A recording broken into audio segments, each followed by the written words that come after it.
तो गाइस, अगर आपने हमारे मार्शल यूनिवर्स सीजन 5 के किसी भी एपिसोड को मिस कर दिया है तो एक बार चैनल के डिस्क्रिप्शन या प्लेलिस्ट को चेकआउट जरूर करें। तो चलिए बिना किसी देरी के आज की वीडियो की एक्सप्लेनेशन को स्टार्ट करते हैं। तो जैसे कि हमने पिछले एपिसोड में देखा था कि जो लिंगडोंग था वो वॉर ऑफ 100 डायनेस्टी में पार्टिसिपेट करके एक प्राचीन दुनिया में आ गया था। इस प्राचीन दुनिया में पूरे ग्रेट यान डायनेस्टी से 5 बंदों को भेजा गया था, जिसमें से लिंगडोंग, लिंगलैटियन, थर्ड प्रिंस मोलिंग, डुयोन और मैंगशा थे। उन 5 लोगों ने इस प्राचीन दुनिया में एक असेंबली पॉइंट ढूंढने की कोशिश की थी और वो लोग असेंबली पॉइंट पा भी चुके थे। गाइस, असेंबली पॉइंट एक सिटी आप समझ सकते हैं।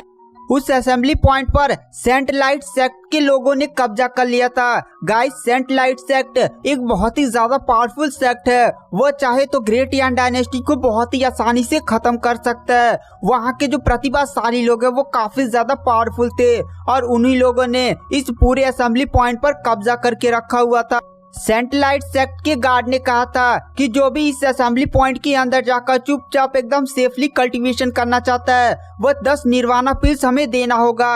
वहां पर कुछ बंदों ने विरोध करने की भी कोशिश की थी, लेकिन उस गार्ड ने उन सभी बंदों को मार दिया था जो सेंट लाइट सेक्ट के विरोध में थे। वहां पर सभी लोग ये देखकर काफी ज्यादा डर जाते हैं। तो गाइस, चलिए आते हैं कहानी की मेन स्टोरी लाइन पर। वहां पर जो प्रिंस मोलिंग होते हैं वो लिंगडोंग, लिंगलैटियन और बाकी सबकी तरफ देख कर कहते हैं हमें इन लोग से फाइट नहीं करनी है, हमें चुपचाप 10 निर्वाणा पिल्स देकर इस असेंबली पॉइंट में इंटर कर जाना है और आराम से बढ़िया से कल्टीवेशन कर अपनी पावर बढ़ानी होगी, क्योंकि सेंट लाइट सेक्ट के लोग काफी ज्यादा पावरफुल हैं और तभी वहां पर हमें एक काफी पावरफुल आभा को महसूस किया जाता है। गाइस, इस बंदे की आभा लगभग मैनिफेस्टेशन के एडवांस स्टेज तक पहुंच चुकी थी। मतलब ये थोड़ा ही सा ही दूर था। अगर ये एक लेवल को ब्रेक थ्रू कर जाए तो ये तुरंत निर्वाणा स्टेज तक पहुंच सकता था, लेकिन निर्वाणा स्टेज तक पहुंचना इतना आसान नहीं होता है। निर्वाणा स्टेज तक पहुंचने के एक बंदे को बहुत ही ज्यादा मात्रा में निर्वाणा पिल्स का उपभोग करना पड़ता है,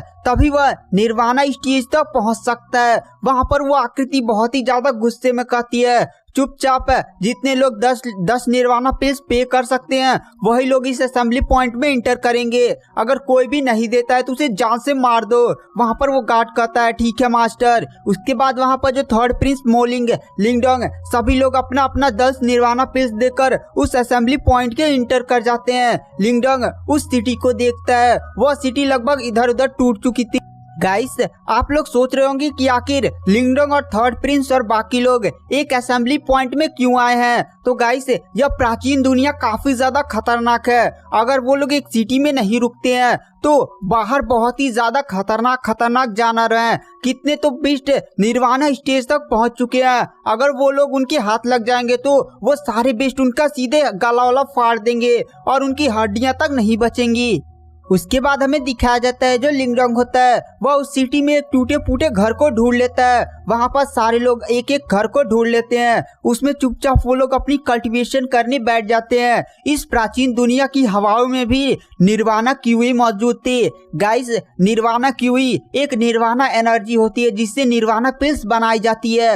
लिंगडोंग तुरंत अपनी टेक्निक को एक्टिवेट करके कल्टीवेशन करने के लिए बैठ जाता है और वह आसपास की निर्वाणा एनर्जी को इकट्ठा करके अपनी बॉडी में समाने लगता है। लिंगडोंग वहां पर निर्वाणा पिल्स को भी रिफाइन करना शुरू कर देता है। लिंगडोंग की कल्टीवेशन और रिफाइनिंग गति काफी ज्यादा भयानक थी। जहां पर एक बंदा एक दिन में 3 ही निर्वाणा पिल्स को रिफाइन कर पाता था, वहां पर लिंगडोंग एक दिन में लगभग 20 से भी ज्यादा निर्वाणा पिल्स को रिफाइन कर लेता था। गाइस, एक दिन नहीं बल्कि 6 घंटा लिंगडोंग उस प्राचीन दुनिया में कल्टीवेशन करता है। वहां की आसपास की एनर्जी इतनी ज्यादा खतरनाक थी कि लिंगडोंग लगभग 7 दिनों के अंदर ही क्यूआई क्रिएशन को ब्रेक थ्रू करके मैनिफेस्टेशन लेवल तक पहुंच चुका था और आज उसने तो मैनिफेस्टेशन लेवल को भी ब्रेक थ्रू करके मैनिफेस्टेशन लेवल के मिडिल स्टेज तक पहुंच चुका था। लिंगडोंग इस गति से काफी ज्यादा खुश था।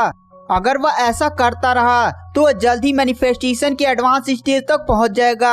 एक बार वो मैनिफेस्टेशन के एडवांस लेवल तक पहुंच गया तो उसे खूब भारी मात्रा में निर्वाणा पिल्स को इकट्ठा करने की जरूरत है, लगभग 2 लाख निर्वाणा पिल्स, जिसका उपयोग करके वह निर्वाणा स्टेज पर हमला कर निर्वाणा स्टेज को भी ब्रेक थ्रू कर सके। कुछ टाइम बाद मिस्टर डाउ लिंगडोंग के पास आते हैं और कहते हैं, लिंगडोंग अब तुम्हारी कल्टीवेशन भी काफी ज्यादा बढ़ चुकी है, इसलिए तुम्हें अब इस असेंबली पॉइंट से बाहर निकलकर बाहर के मास्टरों को भी मारकर आसपास की भी एरिया का इन्वेस्टिगेशन करना होगा। शायद तुम्हें कुछ बढ़िया सा मिल जाए जिससे तुम्हें निर्वाणा पिल्स बनाने की गति और भी ज्यादा तेज हो जाए, क्योंकि यह प्राचीन दुनिया है, इसमें पता नहीं कौन सा ट्रिजर तुम्हें मिल सकता है जिससे तुम्हारी कल्टीवेशन काफी स्पीड के साथ बढ़ सकती है। अगर तुम बाहर नहीं निकलोगे और खतरों का सामना नहीं कर पाओगे तो तुम जल्दी से निर्वाणा स्टेज तक नहीं पहुंच पाओगे।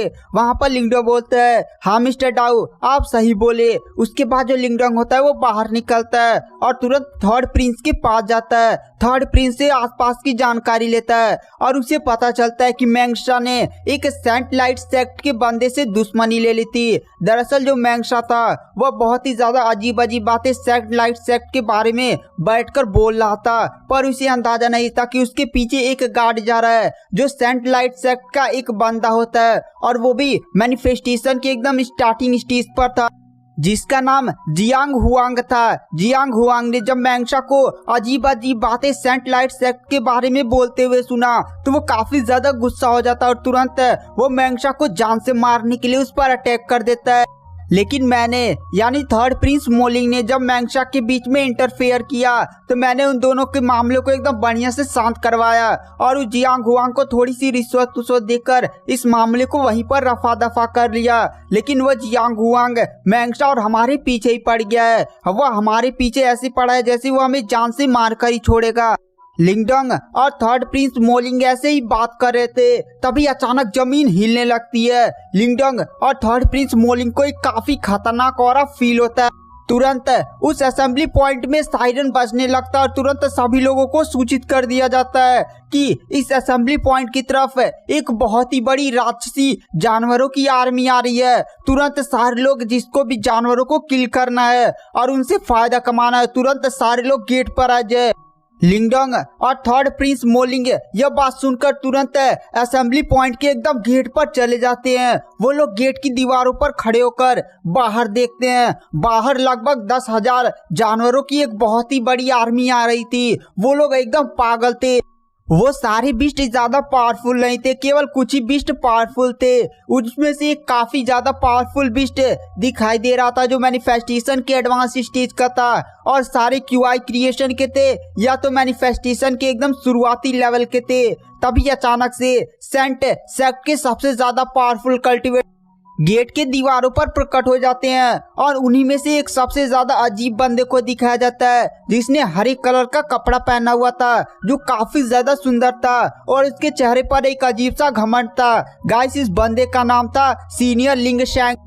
इसी बंदे ने असेंबली पॉइंट पर कब्जा किया था। दरअसल गाइस इस बंदे ने अपने सेक्ट से सबसे ज्यादा कमजोर और कुछ नीचे के सेक्ट के आदमियों को पकड़कर तुरंत यहाँ के पूरे असेंबली पॉइंट पर कब्जा कर लिया था। वो सारे लोग अलग अलग सेक्ट थे लेकिन वो सभी सेंट सेक्ट से डायरेक्ट पंगा नहीं ले सकते थे, इसीलिए वो लोग ली शेंग की बातों को मान रहे थे। गाइस उसका नाम तैंगशा नहीं बल्कि ली शेंग था, सॉरी इसके लिए।